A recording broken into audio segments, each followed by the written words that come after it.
Сәлем достар, бүгін сіздермен дәмі өте керемет карамельді пирогтың рецептісімен бөлісемін. Видеоны соңына дейін қараңыздар. Каналды қолдап, видеоға лайк басып, комментарий қалдырып кетіңіздер.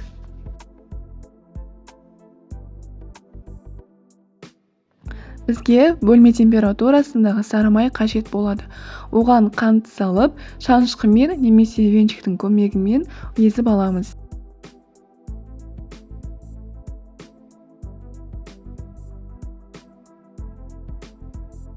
Дайын болған массамызға бір жұмыртқаны салып, барлығын араластырамыз.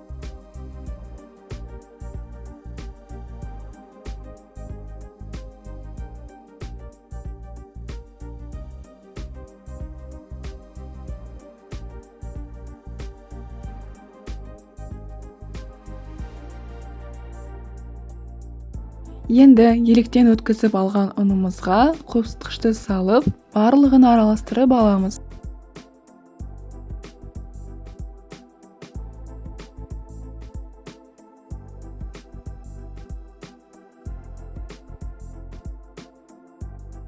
Енді сұйық массамыз бен құрғақ массамызды бірге араластырып, қамыр илейміз.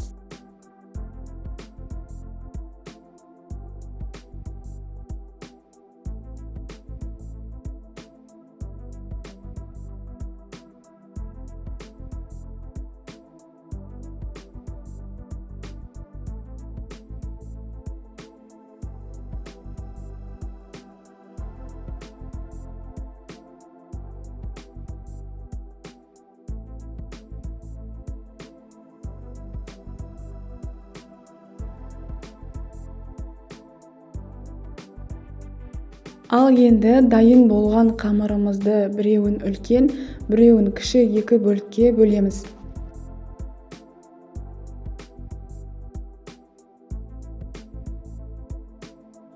Қамырды оқтаумен жайып алсаңыздар болады, немесе бірден формаға қолдарыңызбен жая берсеңіздер де болады.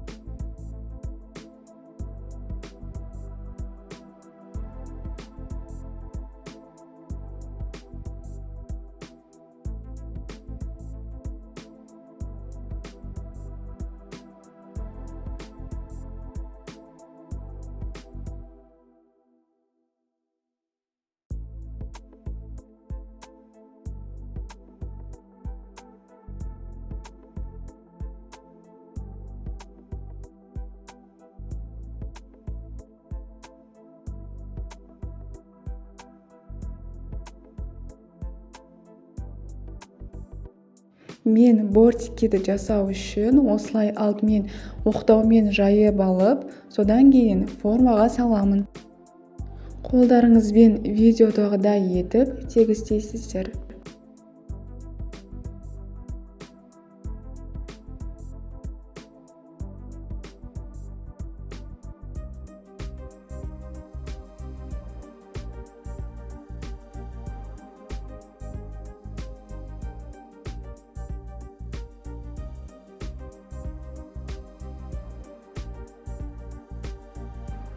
Салмамызды дайындау үшін қаймағымызға вареная сгущенканы саламыз.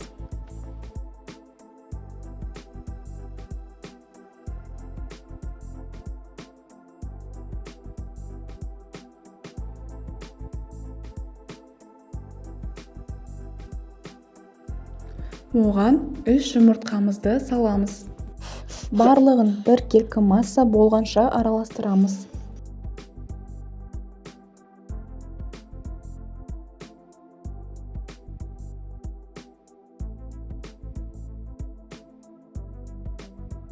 Ванилинді қалауларыңыз бойынша салсаңыздар болады.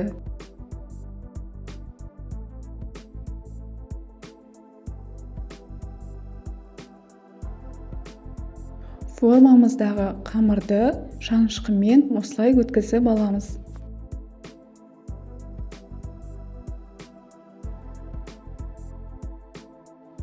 Оған салмамызды құямыз. Форманың диаметрі 24 см. Салмамызды салғаннан кейін Ауасы шығуы үшін осылай қозғалтамыз. 170 градусқа 40-45 минутқа пешке саламыз. Пирогымыз дайын болды. Формасын толық суығаннан кейін ғана шешеміз. Тоңазытқышқа кемі 1 сағатқа саламыз. Осы әдістермен сіздер де қайталап жасап көріңіздер. Салмасы ақпай, формасын жақсы ұстап тұрады. Видеоның соңына дейін қарағандарыңызға рахмет. Сау болыңыздар.